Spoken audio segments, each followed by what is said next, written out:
India have won the series. They're going to get back for two. India at home. Lords goes wild.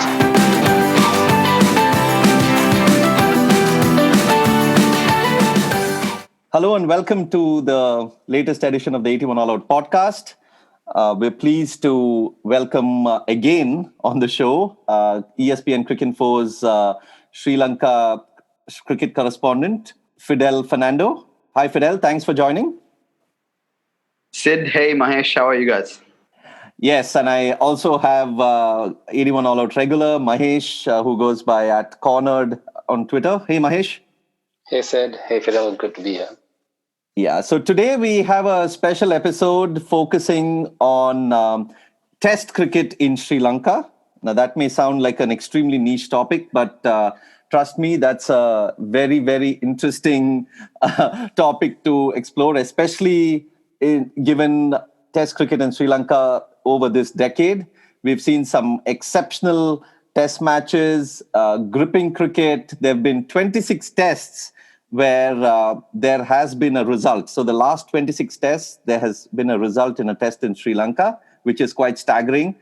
There have been some performances that rarely get spoken about and remembered, but have been outstanding on their own merit. So we thought, who better to talk about this than Fidel, who covers cricket in Sri Lanka day in and day out.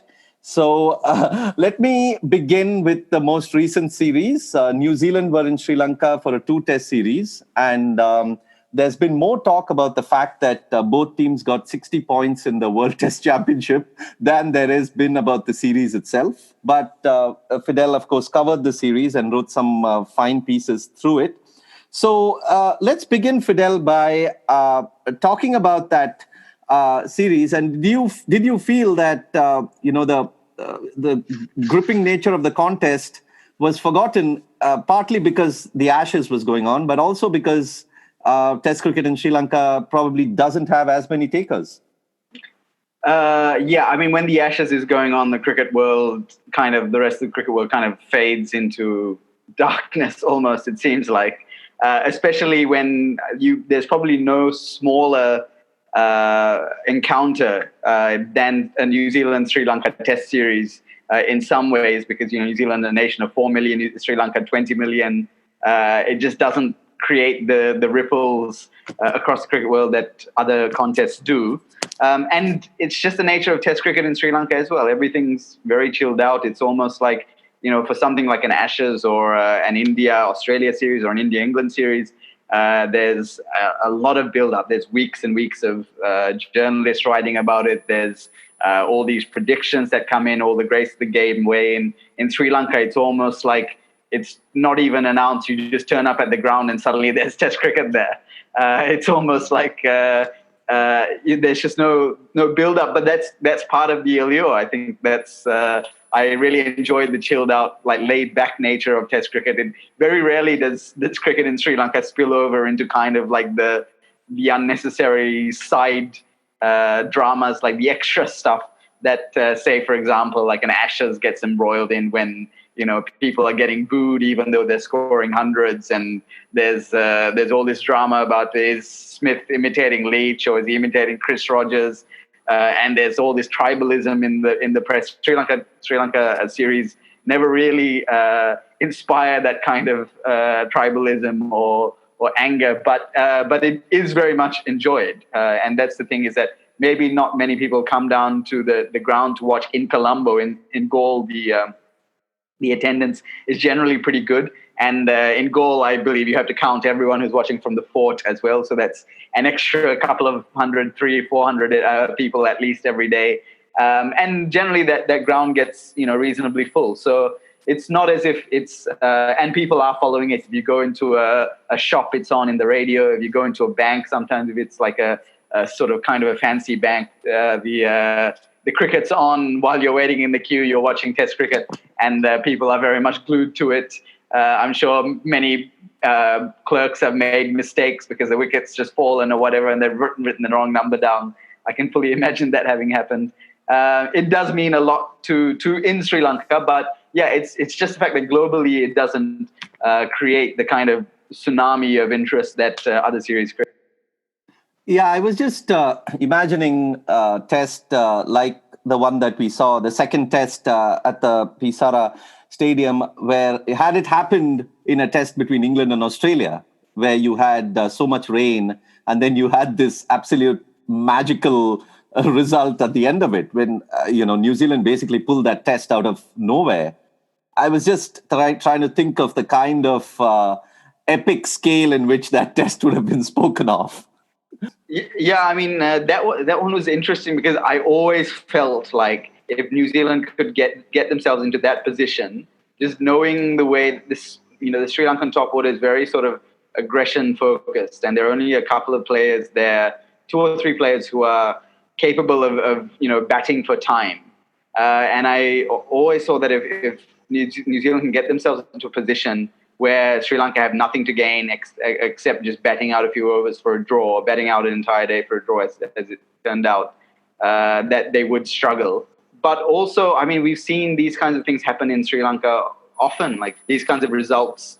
Somehow the pitch or the team playing, or somehow someone conjures up a result. Now it's been 26 tests, I think now it's been, since there's been a draw in Sri Lanka, and there's been many instances of this happening. I remember Ranganahera doing it quite often. At the end of day 4, you thought there's no way this match is going to end up with anything other than a draw, and then suddenly Herat makes something happen. Yasir Shah's done it once or twice. I remember Safraz Ahmed had a great innings and turned one of those tests around. These are all quite normal things for Sri Lanka tests, which I think feeds back into your point that, yeah, if they had been happening in more high-profile, high-octane series, that they'd be mythologized and there'd be so much buzz about it. But this is just the nature of Test cricket in Sri Lanka right now. Every match is really exciting.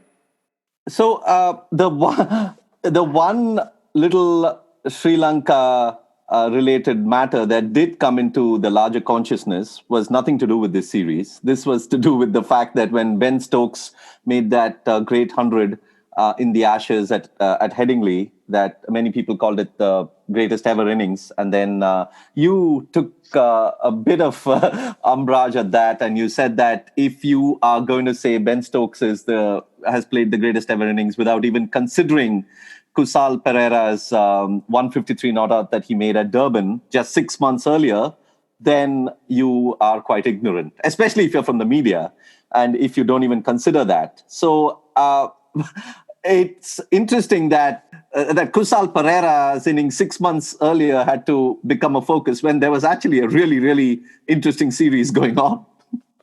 Yeah, it was quite an angry treat, to be honest. If I had it over, I might tone it down a little, but the criticism still stands. I still think that because the innings were so similar, they came in such similar circumstances. They were as alike one another as 2 innings played in different countries, played in different series could possibly be. I mean, there's so many. The last wicket stands were both over 70. The shepherding the tail, the hopelessness once the batting went down, and then the bashing around of bowlers. All of that was very similar between the Stokes and Kusal Pereira innings. And if you were speaking about the Stokes innings and you were saying this is the greatest that's ever been, without even mentioning, actually 6 months ago there was a very similar one that is also a contender. I saw people sort of taking into account, say, they rated against Lakshman's 281, but more often it was Brian Lara's 154 or 153, sorry, and some of the but they didn't take it into account this one that was just from 6 months ago, and partly that's because it is Kusal Pereira, right? Like he's not a player whom you expect that kind of innings from, and so it kind of passed probably part of the cricket world by. Because it's not a great player doing things. It's just a pretty average player playing this freak out of this world innings. But the hilarious thing was, like, moments after I sent out that tweet, Kusal Pereira was, I think he was batting when I tweeted that. I was in the PSR press box, and moments after that, he chased over. This is while they were trying to draw that match against New Zealand. He just played one of the probably the worst shot of the day, chased a wide one from Trent Bolt, and nicked off. And I had like instant karma, like for talking this guy up, suggesting that he'd played the best innings of all time. And then he goes and does that. So immediately I had a little twinge of regret at backing him so much. Well, you weren't talking about him as a batsman. You were just talking about one inning. So I don't think you should really worry about that. But the time, he could have backed me up by playing a good knock there. He could have just a decent 50 would have been solid. That would have driven my point home. Instead, he just goes and completely capitulates. It's been great. But one of the things that I must mention, though, is that when Kusal Perera did make that 100, and when he did win that match for Sri Lanka and Durban, I remember clearly Sean Pollock was on air. And he hailed and he basically called that as perhaps the greatest innings by a Sri Lankan batsman. And a lot of people who heard that were like, oh, what is this guy talking about? Why is he saying Sri Lankan batsman? And then Mahesh, me, and a few other people were discussing this on our WhatsApp group that we have. And then we realized that even if you just look at this decade, you have perhaps three contenders for the greatest innings by a Sri Lankan batsman. You have Kusal, of course, and then you have Dinesh Chandimal, who made that 100 against India at Galle, one of the most manic, insane hundreds that you will see, giving them a victory from nowhere. And then you have Kusal Mendes, who made that absolute outstanding innings against Australia, that 100 against Australia. Yeah, I mean, that Kusal Mendes and it's an interesting trio of innings that you pick. They're all quite different innings. I wouldn't put Chandimal's innings. I probably wouldn't put in the category of the other two, only because he had so much luck. I think he was out twice.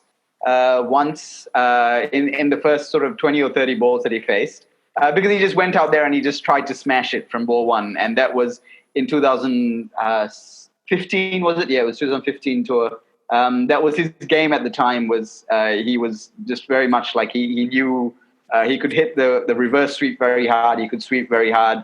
He was very strong with certain shots, and he just went all out because Sri Lanka were in like dire straits when he came to the pitch. That one I wouldn't put in as higher realm as the other two, the two Kusal innings, because of that reason. I think the first sort of 60 or 70 runs, there were quite a few mishits that went over the field. After he got to about 70, then he was completely bossing the game. There's no doubt about that. But he did get he did have a bit of luck getting up to that stage. Whereas the Kusal Mendes innings was probably the most flawless of them all, because I don't remember him playing a false shot really. And it came in a match where the next he scored 176. This is for listeners who are unfamiliar with that innings. It was in Pallekele 2016. Sri Lanka had a deficit of about 80 to make up, if I remember correctly. They were two for very few. I think there might have been two down in single figures, or before they were 20 anyway. And Kusal Mendes comes out and he hits 176 in a match that the next highest score was 55 across both teams. And I don't think any other Sri Lankan batsman made a half century in that match. And that was kind of crazy because he was just completely in control of everything he hit on a very, very tough pitch against Stark, Hazelwood, Lyon, and Steve O'Keefe was the other spinner. I can see why you would think that is, but where the Kusal Perera innings puts itself above that one, I think, is the context that Sri Lanka of the game, the batting with the batting of the fourth innings with the tail, that incredible last wicket stand, playing away from home, and then probably that South African attack, playing in Durban, which is a stadium they don't love playing at. They lose quite a few games in South Africa, but still you've got Rabada, Steyn, and Dwan Olivier had been having an outstanding season. I think he'd averaged something like 15 against Pakistan in the previous series. So there were three very good fast bowlers and Keshav Maharaj, a very capable left-arm spinner. Though Kusal Perera's innings wasn't quite as flawless in its execution, the circumstances, the difficulties in which it came, I think puts it gives it a little bit extra for me. And I think when I watched that Kusal Mendes innings, I thought I'm probably never going to see an innings of that quality from a Sri Lankan batsman again. And then 3 years later, or less than 3 years later, we got it from Kusal Pereira. So yeah, I've been fortunate to see all three. Chandimals was in some ways the most fun to watch because, as you mentioned, it was so manic, and it was at Galle, which is I will say hands down my favorite venue to cover Test cricket at, to watch Test cricket at. There was also like a political rally going on next door. This was in a year when we had elections, and the prime minister, or the guy was he already prime minister? Yeah, he was already prime minister. Was having a rally, and there's like a big bus stand where the buses are parked, but the bus stand had been emptied, and it was a rally there. And through the course of this innings, people left the rally while they'd come from miles around to this rally and they just packed out the whole stadium. So you had this whole ground was packed out by people in like party colors, the political party colors, because they were like, okay, screw this political rally that's going on here. We're going to cross the road and watch Chandimal bat. And that was really fun to watch. So I think as a watching experience, I think the Chandimal innings was great. Okay, so two plugs here. One is that we did a previous podcast with Fidel about that Sri Lanka's win in South Africa, about cricket writing in general. So I'll link that to the notes. So you should listen to that if you haven't. And also listening to Fidel talk about Galle and the beauty of the stadium and all the political rallies and the funny ways in which he's talking about it. I must mention that he's recently written a lovely travelogue called Upon a Sleepless Isle. So please pick it up if you haven't already. It's a very, very entertaining and funny book. And you'll learn a lot about Sri Lanka and its beauty and culture from it. Not so much cricket there, but I think you'll a lot about Sri Lanka that you probably haven't heard before. So with that, let's move on to talking about what we started out talking about, which is Test cricket in Sri Lanka for over the last decade or so, but more over the last 6 years, since 2014 in Pakistan, right? Mahesh, you were telling me? Yeah, since August, basically, after the South Africa series was the last one where there was a draw. And since the Pakistan series of August, there hasn't been a draw for over 26 tests. And I tried to kind of go back and check if there's a sequence of such, result games in any other country. I did a very rudimentary check, and all I could go back was to the period of timeless tests in Australia, where there was a sequence of 89 or 87, if I'm not wrong, consecutive results. But that's over the whole of timeless test span. Otherwise, in Australia, I think the longest streak I saw was of 16 tests. Of course, we can't just equate the sequence of results to quality of test matches. Sri Lanka also backs it up with really, really high quality of tests. So I just want to check because, from anecdotal evidence and odd memories, I always seem to think that the matches in Sri Lanka have produced the most number of wickets. You could have results, but it could be like, during the whole Steve Waugh, Juggernaut era or Ponting era, you could have had results where Australia barely lost 3 wickets in the second innings, right? That's not really a great contest. So I was working out the numbers as well for the tests in Sri Lanka since 2014. So on an average, every test in Sri Lanka, there is about 35.38 wickets, which is like if you compare that with Australia, since the same time period, since August 2014, that's about 30.11. The closest you see is England, which is 34. The other day there was a Sky podcast about how this is a bowling era and conditions and the quality of bowlers have kind of conspired together to create this bowling era. And a lot of the times they were referring to the conditions in England, and that's gotten harder to play and stuff like that. But what goes completely under the radar is the fact that Sri Lanka produces these wickets where fast bowlers take wickets and spinners of all varieties take wickets and take wickets at a greater pace or at least at more frequency than any other place.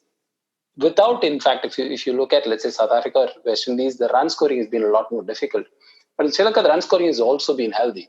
So in that sense, in terms of bat-ball balance, I don't think we've had a better test hosting country in the last, easily in the last 6 years. I can extend that to the last 15 years because Sri Lanka has also had another stretch like that a little while earlier as well. Yeah, I would totally agree with that, Mahesh. There's been a lot of like very exciting test matches, and as I said earlier, like somehow there are some matches you think surely this is going to end up in a draw, and then suddenly a bowler finds an extra gear, or a batsman plays a great innings and puts a lot of scoreboard pressure on the other team, and they crumble in the end. Yeah, and as you say, it's not like it's not just a spin bowling paradise, though. There was a couple of years where Sri Lanka routinely played 3 spinners and 1 seam bowler. Other teams have come here and done very well with two-man pace attacks, or even sometimes 3-man pace attacks. So it's like I think the thing with Sri Lankan tracks is it's partly a result of having to play in times of the year when there's bad weather around. So Sri Lanka basically can't play in the time of year that it would make sense to play, in the driest time of year, because that's when the Southern Hemisphere summer is going on. New Zealand, Australia, South Africa have their home summers. And Sri Lanka don't get anyone, are either visiting one of those teams, or they don't get anyone who's free to come and play them at that time of year. So they have to play at non-ideal times of year. And at those times of year, curators basically are aware of the fact that if they want to have a result, they have to create bowler-friendly wickets. And because there's always a chance that a day, sometimes a day and a half, possibly 2 days even, can get rained out. And in order to provide exciting, interesting cricket, they have to create these bowler-friendly wickets. Also probably done a favor by, I think about 8 or 9 years ago, a lot of the tracks, the test match tracks, were relayed. And since then, there's been a lot of spin on all of them. And the SSC especially was the one that benefited the most from that, because the SSC used to be a draw haven. I think I remember in the aughts, especially in the mid and late aughts, an SSC match, like it was a surprise if it wasn't a draw. But then this decade, it's completely transformed. Sometimes it's very good for fast bowlers, sometimes it's very good for spinners. Often it's very good for both. And I think the Pisara is probably the most reliable result pitch in anywhere in the world. I can't remember a draw being there since like 2003. So I don't think there's any other pitch in the world that has that kind of record. It's just a fascinating place to watch cricket. Like it tests batsmen in so many different ways. Because of the humidity you have, sometimes we saw Bolt and Southee, for example, finding swing under clouds. This was in the recent series. You of course get the ragging turners that Rangan Herath used to absolutely inhale wickets on. And then you occasionally get at the Surrey you get tracks that can bounce a little bit. You get a huge variety of conditions and it's only like really four test venues in the country. But in those 4 venues, they can prepare it. The curators know their job to such an extent and are so on top of things that they create different kinds of conditions. And helped by the fact that Sri Lanka's weather also probably, for example, in Galle, the pitch dries out very quickly because there's wind blowing from one side of the ground. So all of that helps, and yeah, we're in a golden age of watching Test cricket in Sri Lanka. But talking about grounds itself, like as you said, there were basically 4 Test grounds, right, that they use. Why is that? And is that conscious? Is that planned? It's partly a result of where the grounds are located, right? So Sri Lanka cricket is very Colombo-centric. So pretty much the entire club tournament, apart from a couple of grounds, there's a ground in Galle, obviously, the Galle Stadium, and a couple of grounds elsewhere, but it's 90% of it's concentrated around Colombo. So the best facilities are in Colombo. So in Colombo itself, you have 3 of the test grounds, the Kettarama Stadium, which is very rarely used for test cricket, but occasionally it is. I think the last time was in 2017 when Zimbabwe were touring, but I think there's only been like 2 or 3 tests there this decade. More often it's in Pisara or SSC.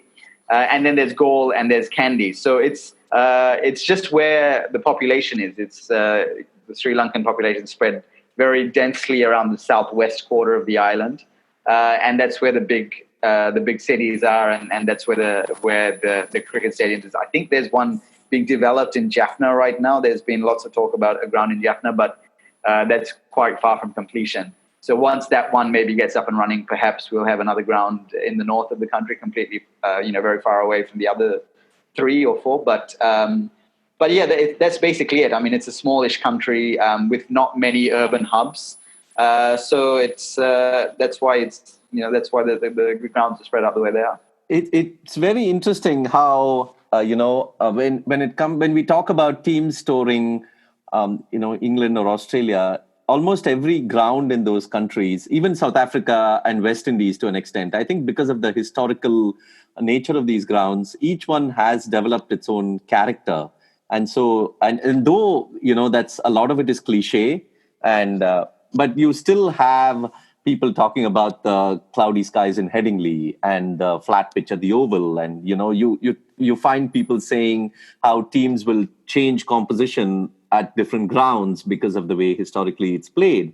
But often when you're talking about Sri Lanka or even India or the UAE, for instance, it's looked at as a monolith, and it's like all these grounds are going to play the same way. Just take these spinners and these fast bowlers, and then the fast bowlers are not going to do much. You'll have to pack your team with spinners, and the batsmen have to learn how to play spin well. But that is such a gross kind of misconception, because as Sri Lanka has shown, and as India and the UAE have shown in different times as well, that every ground has its own character.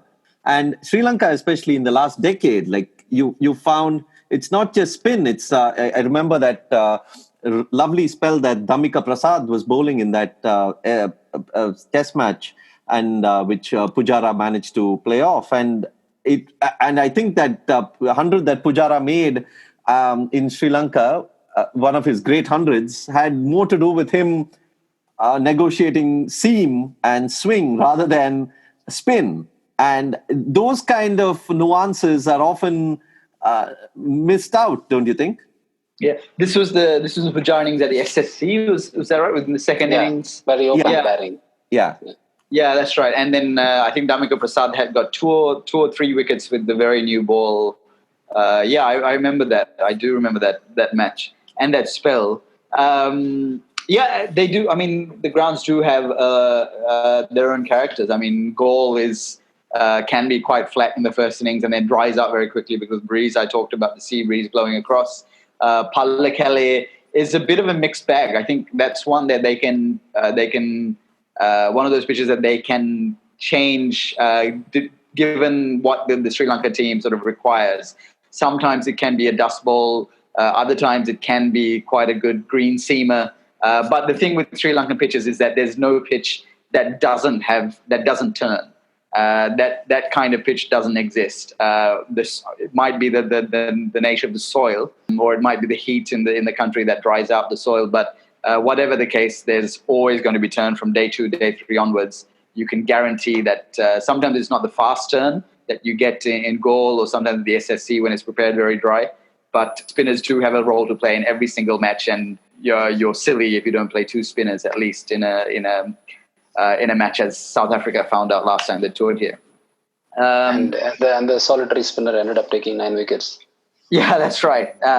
You wonder what he would have been able to do if he had a little bit of spin bowling support from the other end. That was Keshav Maharaj at the SSC. So I think there are teams that do it quite smart. I think England last time they toured in Sri Lanka were pretty smart about it, and they played to conditions. New Zealand recently played to conditions. Australia and South Africa, both the teams who got absolutely whitewashed when they came here, and whitewashed quite badly. They didn't play to conditions. They tried to play to their strengths as a team, and it didn't work out, so well for them. Whereas, New Zealand, for example, once they noticed that the pitch in Galle was quite spin friendly, and they played Mitchell Santner there, but by the time they got to the PSR, they realized actually seam bowling is going to be more of a factor here. And they got Colin de Grandhomme in, and de Grandhomme got a couple of wickets and also played, quite a good innings on a pitch that wasn't spinning as much, and spin is de Grandhomme's sort of Achilles heel when it comes to Test cricket. So they played, they did that. Some teams do take that into account, but it's only the teams that sort of churn through this data and find out who's done well here in the past and rely on that outside information. Thilan Samaraweera, for example, was in the New Zealand dressing room for this recent New Zealand series, which I think is partly why there was so that sort of cleverness around conditions was so apparent with the team. Talking about that South Africa series, was that also a little bit of a deviation from the otherwise fairly good assistance for seamers kind of conditions? Because I remember watching Steyn and Rabada bowl at SC, that Test match. There was absolutely nothing on the wicket for them. I mean, Rabada did bowl well in the previous Test at Galle, but there was practically nothing for them to extract. And I was a little disappointed because there was always something to extract even for a good fast bowler in SSC. Yeah, I mean, it was a really weird test because I think Suranga Lakmal was captaining the team. So the Sri Lanka's seam bowler was captaining the team. He didn't bowl himself at all in the first innings. And then he only bowled himself for 3 overs in the second innings, completely made himself superfluous to the team effort. Which shows you, how unnecessary or how ineffective seam bowling was on that particular pitch. Yeah, I think that was a little bit of an aberration, but SSC is one of those pitches where even sometimes cutters don't work. I think South Africa seamers didn't try enough different stuff. Rabada, quite a inexperienced bowler in South Asian conditions. Wasn't trying, I think, enough sort of change of pace, bowling on that pitch. Steyn was just coming back from an injury, and he had this big expectation that he was going to break Pollock's record. He was tied with Pollock and didn't take a single wicket in that test, so he had to wait for a few months until Pakistan came to South Africa to break the record. So there was a little bit of extra pressure on him, and he was not at his best either. I think that was a little bit of an aberration, but the SSC pitch is interesting in that sometimes it can make fast bowlers completely superfluous, but it can be prepared differently as well. I mean, if there's a bit of rain around, if it's been raining before the test and there's a bit of grass on the surface on the first morning, I remember Sri Lanka once being sort of 27 for 5 against Australia there because there was so much. It was the pitch was doing so much in the first session. So it's again another one which not probably as much as Palakele, but it can be prepared differently as well. And what explains this? I mean, I understand that Sri Lanka prides themselves on their home advantage in home record and stuff like that. But there's been quite a variance in the last decade, of performance for Sri Lanka at home.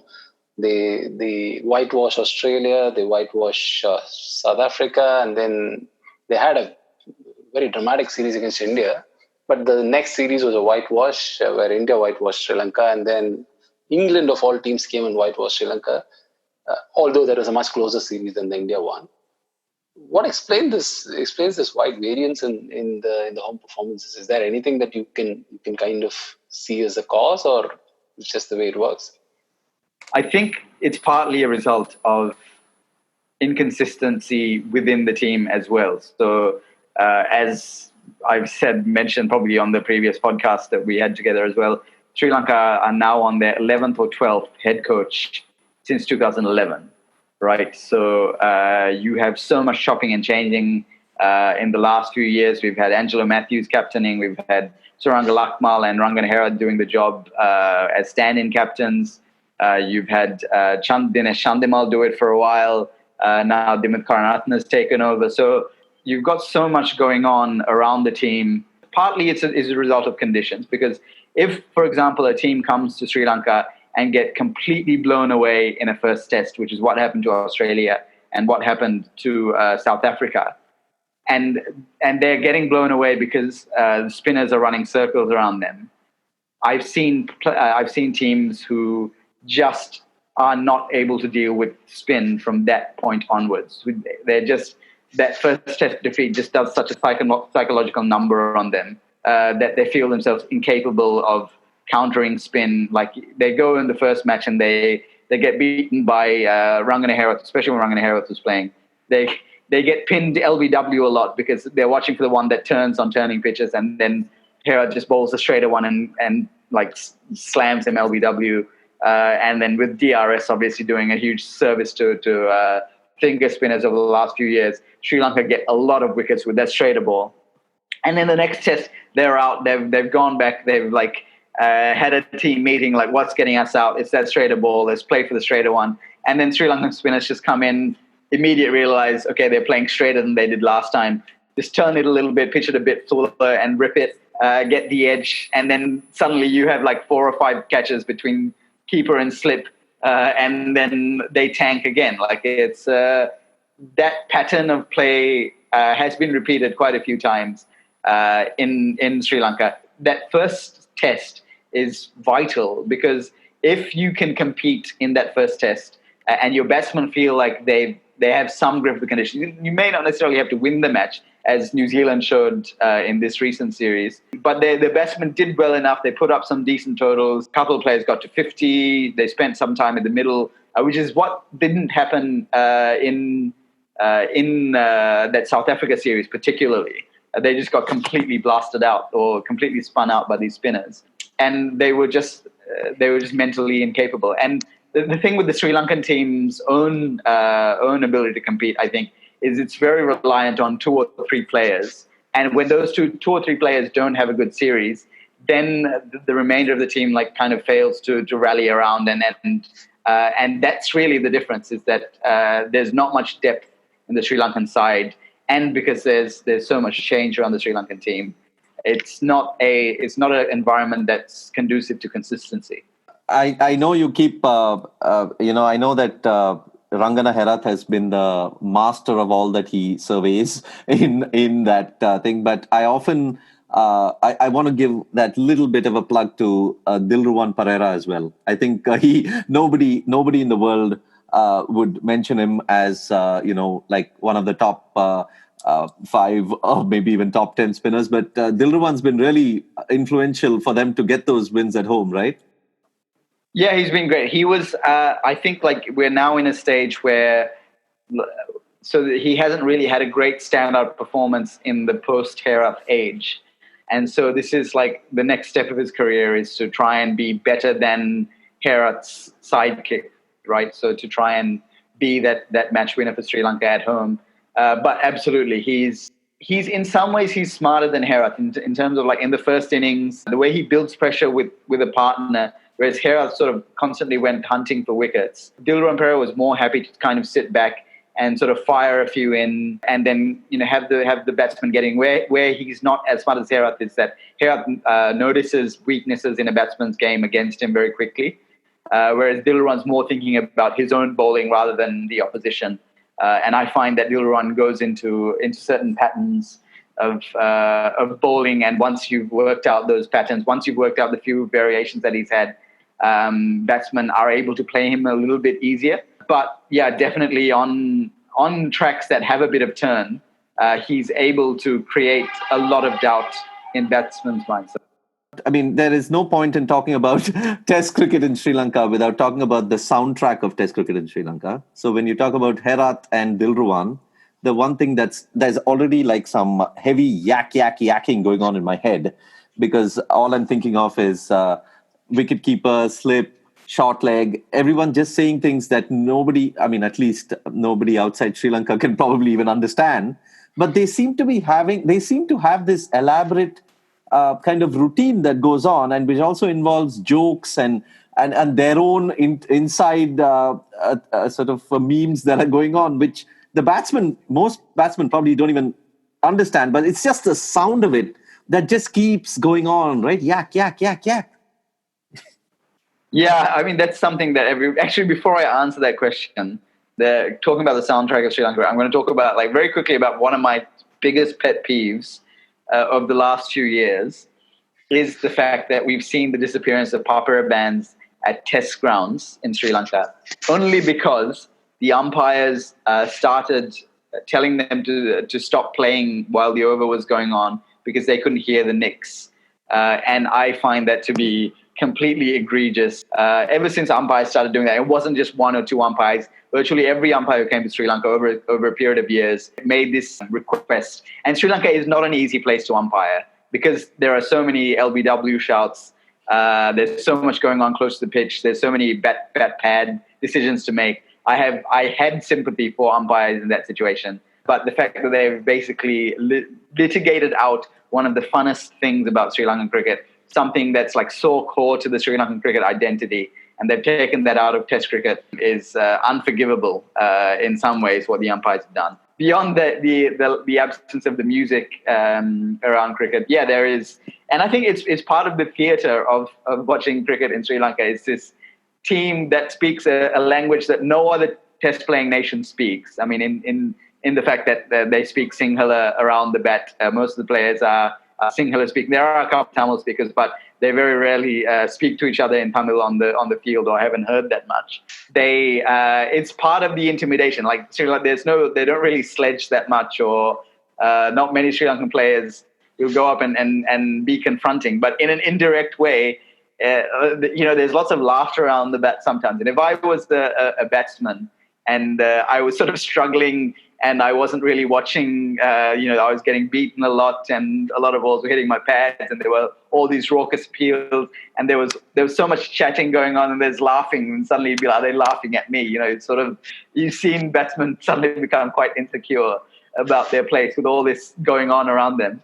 When Murali was playing and Kumar Sangakkara was keeping, that was kind of a golden age for that. The Russell Arnold, Dilshan, Mahela were up the bat. That was probably like the golden age of Sri Lanka chatter around the bat. But then more recently, we've had the likes of Dikwella keeping. Chandimal's also a pretty big talker behind the pitch, behind the stumps. So yeah, it's almost like a tradition in Sri Lankan wicket keeping that you have to, once you've got your friends around the bat, you have this noise bubble that you surround the batsman with. Like more recently, they've started keeping the stop mics on. A lot of the chatter is, some that you've heard, for example, Dick Weller say, I'm going to go to the toilet after this break. And that's what you hear on the stump mics. And it's not necessarily that interesting, but they know that talking to each other is a way, of keeping their spirits up and keeping each other in the game. But B, of maybe, putting some doubts in the batsman's mind. But most of these pointless pronouncements, or are they are sometimes they also seems to be like an extended conversation going on between them. Is there like a topic that often comes up, or? Often it's about it can be about the lengths that the batsman's play or the way the batsman's playing. So sometimes they discuss what the batsman's likely to do to a certain ball, right? So, for example, a keeper might say he's going to jump out very soon, bowl the shorter one, watch his feet for when he's sort of itching to get out of the crease, and bowl the shorter one that rips. And then they have a conversation about when the batsman's about to do that. So it's like a running commentary on the batsman's state of mind during that over. That can be quite interesting to listen in on. Sometimes it comes off beautifully. Sometimes the keeper picks it perfectly.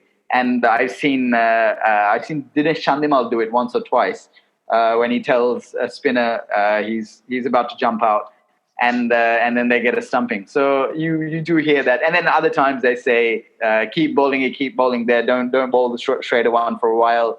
And sometimes the bowler doesn't listen to them. The bowler, just especially Heras, would often not take advice from. He'd just keep quiet and do his own thing. I think it's sort of like understood that the bowler doesn't have to do what you say, but it's just free advice, and often it's ignored. Sometimes it's taken on. Younger spinners especially tend to take the keeper's advice, depending on who the keeper is. So yeah, all these things happen, and then the short legs are talking to each other as well about should I stand a bit further back? Should I go a bit further forward? He's pushing at it with hard hands. You learn a lot about where short legs position themselves as well. Like if a batsman's playing out in front of his pad, a short leg would stand straighter or further towards mid-on, and if he's playing sort of alongside his pad, then they stand further towards leg slip. So all that kind of stuff, all that kind of chatter happens as well. I think on some day when you are stuck for what to write, I think you should just listen closely to what they're saying and just transcribe all that and just put it as a match report and say this is how the match unfolded. Unfortunately, we don't get those earpieces in Sri Lankan grounds where you can listen to the commentary. So you generally, I probably hear the least of it because in press boxes it's all muted. But I think definitely I should stay home one day, especially if I'm unwell or something. I'll just be like, I'll just watch it on TV and write about exactly that. Because I think one of the things that I think there must be an unspoken agreement between the team and the Sri Lankan commentators, because the Sri Lankan commentators very rarely will tell, for example, if a foreign commentator, this is what the team's talking about, even though they understand, exactly what the team's talking about, they don't give the game away on air, even when there's a plan brewing. And I wonder if there's an unspoken agreement, because why wouldn't you talk about that on air? That would enlighten a lot of your viewers and listeners, but it's kind of like a national secret. So it's maybe if I wrote that piece, I'd be the police would be knocking on my door the next day or something. Maybe there's a law against it. I don't know. You traitor Fidel. Yeah, exactly. Well, this is a form of sledging. It's not so much sledging, but this is a form of kind of getting into the batsman's head that is so much more palatable than just going and abusing or swearing at the batsman. Because this is something that you don't even understand. This is in a language that nobody knows. At least the visiting batsman doesn't know. But because of the chatter all around him, he's feeling under siege. And this is something that I feel that I would not criticize at any point. Yeah, it's just hijinks, isn't it? It's like what Caesar would have felt when he was about to be stabbed in the back or something. It's like they're all plotting against you, but you don't know, and there's no barbs in your direction. It's indirect, there's some scheme going on. It is quite. It must be quite a unique experience for batsmen, and that's a lot of visiting batsmen. That's one thing that they remark about. It's the chatter around the bat and not knowing what's going on. Would you advise visiting batsmen to take a crash course in Sinhala before coming over to Sri Lanka? Yeah, maybe, but there's so much slang Sinhala as well. Eva, I don't know. You'd have to take a crash course in slang cricketing Sinhala, because it's its own patois in some ways. It's an own mini language. Even if you knew Sinhala and you didn't know anything about cricket, you probably would still fail to understand it. So a very, very interesting subculture. So moving on from the sounds of cricket, we have to get into some of the great performances that we have seen in tests in Sri Lanka in the last, say, decade. There are too many to choose from, and we had listed close to 10 or 12 for Fidel, to just take a look. And then he said, and we told him that he can pick 4 or 5 of his favorites. So Fidel, you want to go with maybe a couple of your batting favorites and then move on to bowling? I think one of them was the Kusals Mendis innings, the 176, wasn't it? Yes, against Australia, yeah. Yeah, we've spoken a little bit about it. I think that one also kind of came out of the blue because Kusals Mendis had been fast-tracked from the national team, basically based on his under-19 form and his age group cricket form. He was a Sri Lanka captain at the under-19 level. Hadn't completely blown things apart. Hadn't been an outstanding stellar under-19 player, but he'd done well enough. And everyone who follows domestic or schools cricket had just told me. I'd heard things about Kusals Mendis, and you hear a lot of things about a lot of players at the school level, because school cricket is very, very big here. And you kind of just put in the back of your mind and see, we'll see what happens when they get to the national level or to the senior level. And suddenly Kusals Mendis was being picked for the national team. And when he was picked, I thought, what are the selectors thinking? They're dropping this guy into the deep end, and they might be potentially ruining his career. But then I watched him bat against West Indies, was his debut.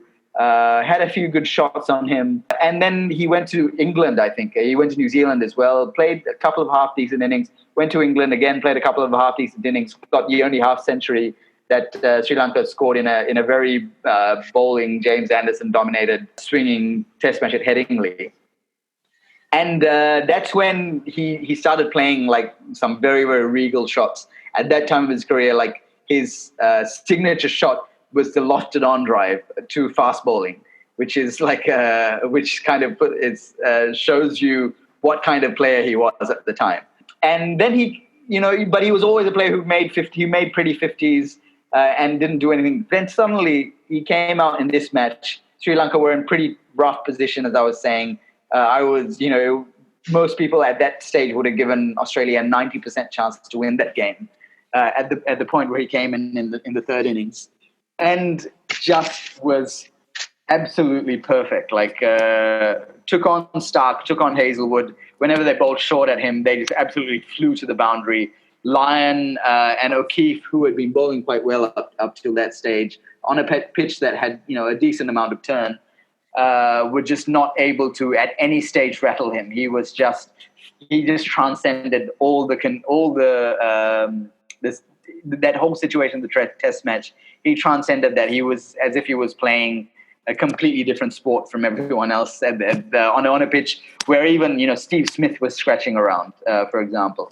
And then it just kept going. He just didn't stop. He had a couple of supporting hands. I think Dhananjay De Silva played a decent innings in support of him through the course of that innings. Just kept finding partnerships. Just kept keeping the Australian bowlers at bay. He was one of those knocks where him batting so well made things so much easier for his partners, because Australia was so focused on getting him out at certain points, and the bowlers were being so deflated. There were a couple of times where he just hit bowlers out of the attack, bowlers who'd been bowling well to the other batsmen, but because Kusal Mendis had to go over against them, Smith took them out of the attack. And it was immense in the way that innings. So Sri Lanka got 176, managed to score, I think, 350 as a team in that innings, and set Australia a target of well over 200 to win in that final innings. And Ranganahara did what Ranganahara does and bowled them out in the fourth innings. It was a pretty straightforward victory. If that innings hadn't gone either way, Sri Lanka possibly would have lost that series. Instead, they went on to whitewash Australia, because it just created such a swell of momentum and such a swell of belief for the Sri Lankan batting order that they can handle these Australian bowlers, that they didn't have a bad innings after that. And they had a very bad innings in that Pallekele match. I think they were out for 119. The whole team was out for 119, and they didn't bat badly again until the end of the series. So that was quite an important innings. He was 22 at the time. He had one first-class 100, I think, at the time. He'd only played 5 or 6 first-class matches plus 5 or 6 tests, and that's when I think we realized, like, we've got a very special player on our hands here. Since then, he's gone on to play 2 other special innings, one in New Zealand where he batted all day in the company of Angelo Matthews to save that test match in Wellington. And the other one was in Port Elizabeth earlier this year, an 80-odd in the company of Osha the Fernando, where they just came out on a Port Elizabeth track that had seen like 19 wickets, I think, fall on the second day. They came out and absolutely dominated Stayin Rabada and Olivier, and got Sri Lanka through in that test match as well. But yeah, I mean, he does need a lot of consistency, but he's someone who has a very high ceiling, and that's the innings that we realized that about him. It was so flawless, as you say, that it sort of brings to mind that famous line in Shehan Karunatilaka's book, right, when he talks about a left-arm spinner bringing a nation to a standstill but I think it can be paraphrased for what Kusal Mendis did that day. I mean, he just played an innings that you just had to gape and be like, whoa, what the hell has just happened? So yeah, that was how good that innings was. But moving on, you'd also mentioned Karunaratne, I think, in one of your favorite performances. Yeah, so that Kusal Mendes innings, another thing I'll say about it is that I don't think I've watched even like Kumar Sangakkara have that kind of mastery over opposition bowlers, especially on a pitch that tough. And Kumar Sangakkara was the kind of player who would come in and just be completely in control of all his shots. But I've never seen him, even Kumar, bat as well as Mendes batted that day. And that is a pretty substantial compliment. Certainly I've watched many Sangakkara hundreds, and some of them were very great. Wonderful Mahela Jawad and Tilkaratne Dilshan innings as well. I would rate Kusal Mendes' innings above anything I've seen from those players. Though the one exemption maybe, I haven't seen the Mahela Jawad and 123 against South Africa in 2006 recently. So perhaps that is a competing innings in terms of difficulty, but certainly in this decade, we haven't seen those great players produce something that Mendes produced. Karunaratne is a completely different batsman in the sense that he has had to work very, very hard to get to the state that he's in with his batting. Mendes, completely natural, just an outrageous talent.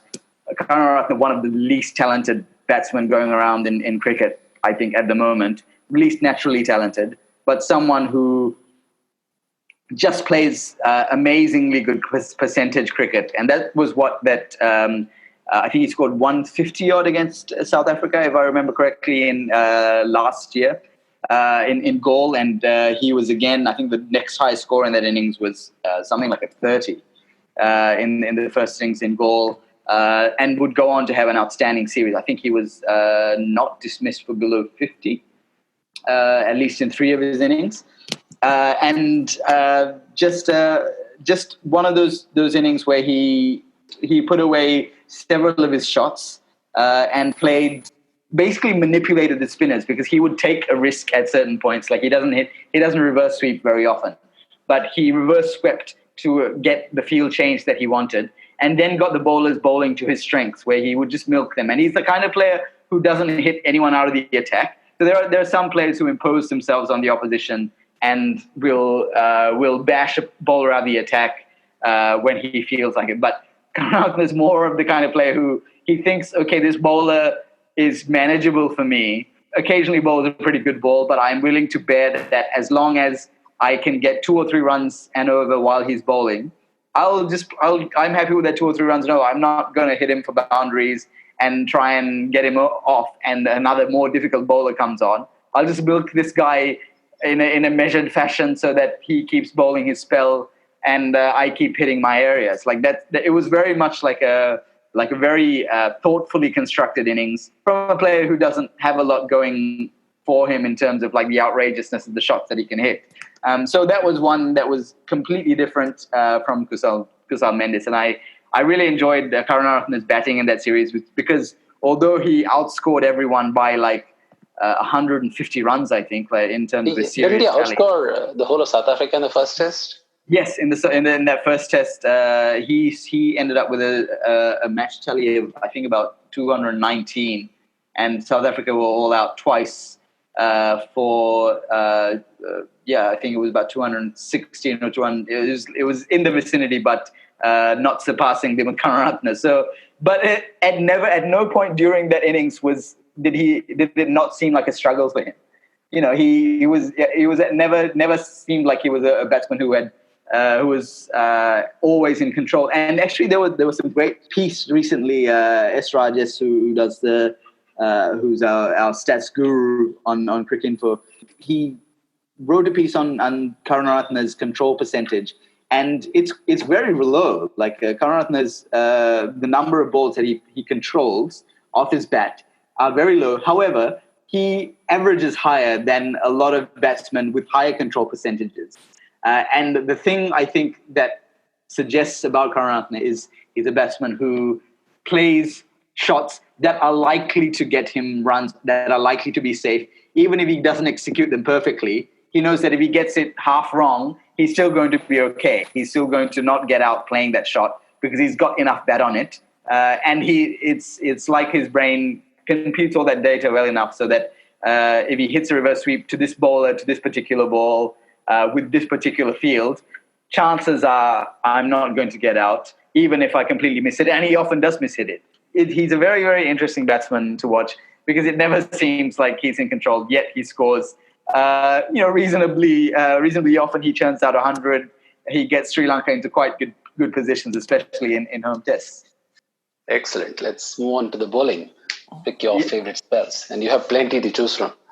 In 2014, when when South Africa came to Galle, this was the previous tour. When South Africa actually won in Sri Lanka, this was when South Africa were having their great away series streak. And Dale Steyn was the main reason for that. And Galle was not a venue that had very good fast bowling performances for quite a while, I think 3 or 4 years. And Steyn came in, and I just remember 2 just absolutely withering spells of reverse swing bowling. And this is against a Sri Lanka team that had, I think Dilshan had retired, but still had Mahela Jayawardene, still had Kumar Sangakkara, still had a very good, solid middle order. But Steyn was just transcendental. And the way he got the ball moving in the air, it was just, as soon as Amla noticed the ball was reversing, he just threw it to Steyn.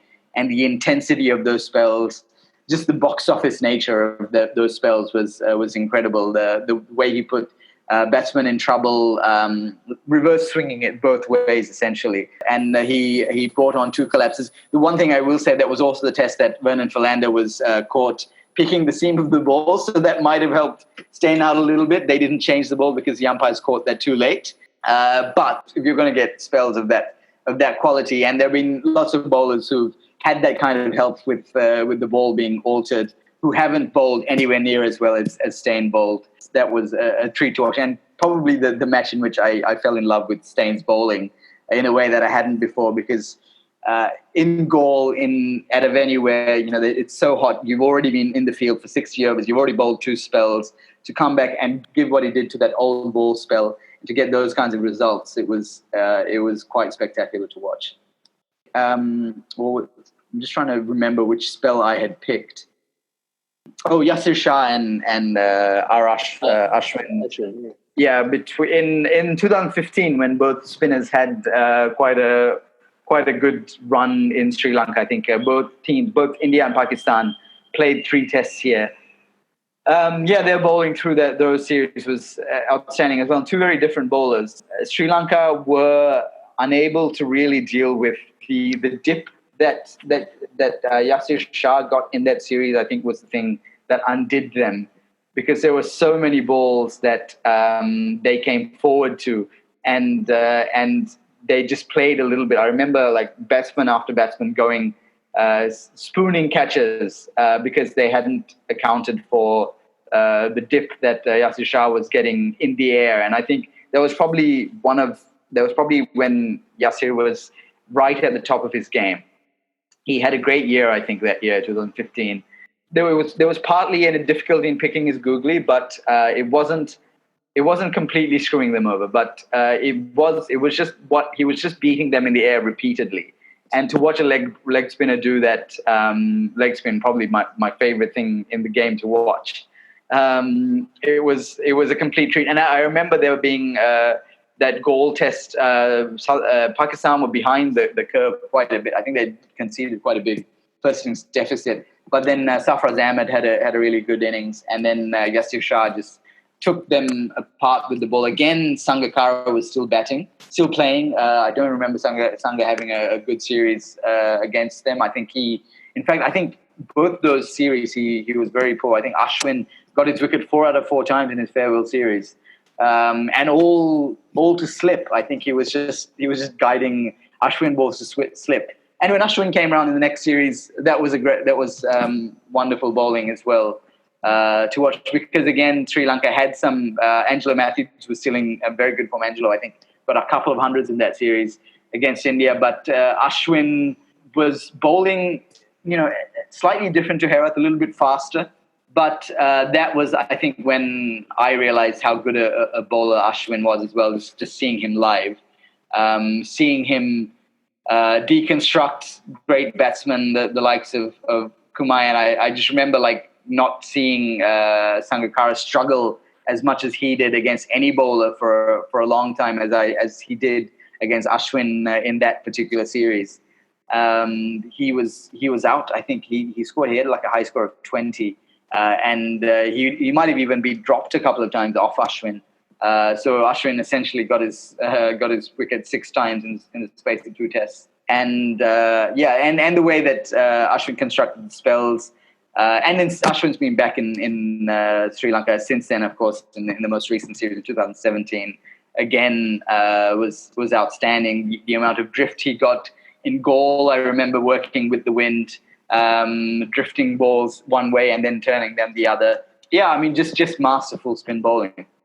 Fantastic. So I think, we've covered some terrific performances, but then, of course, I'll also link articles to, that Fidel has written about other great performances. There have been too many to sort of even recount in such a short span of time. But just to wrap up, Fidel, Test cricket in SL, you did say that we're witnessing a golden age, but how much of a reach does it really have? I mean, beyond the cricket diehards, is Test cricket followed? I mean, is it big on radio, or how much do people really follow it?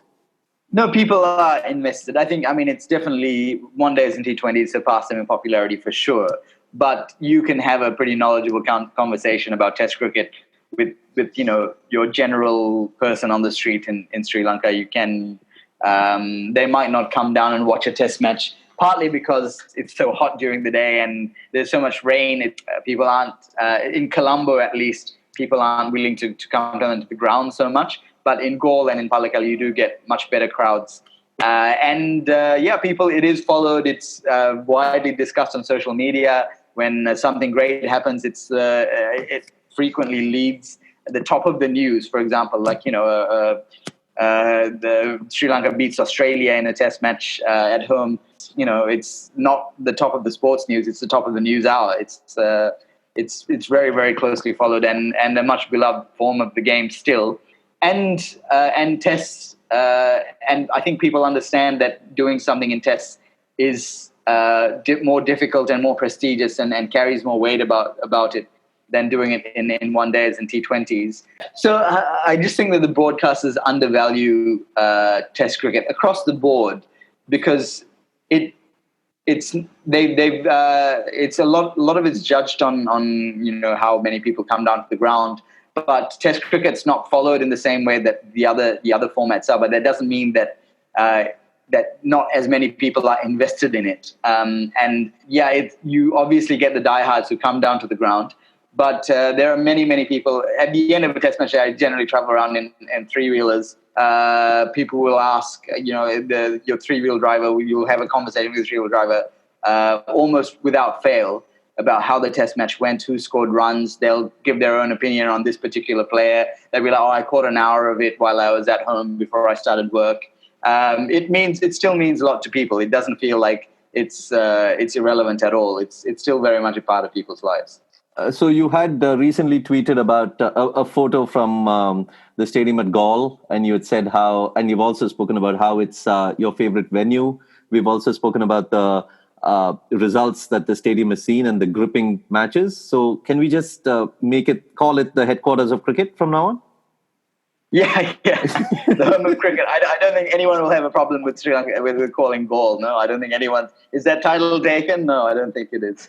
Even if it's taken, let's just pass it away. Galle deserves it. Yeah.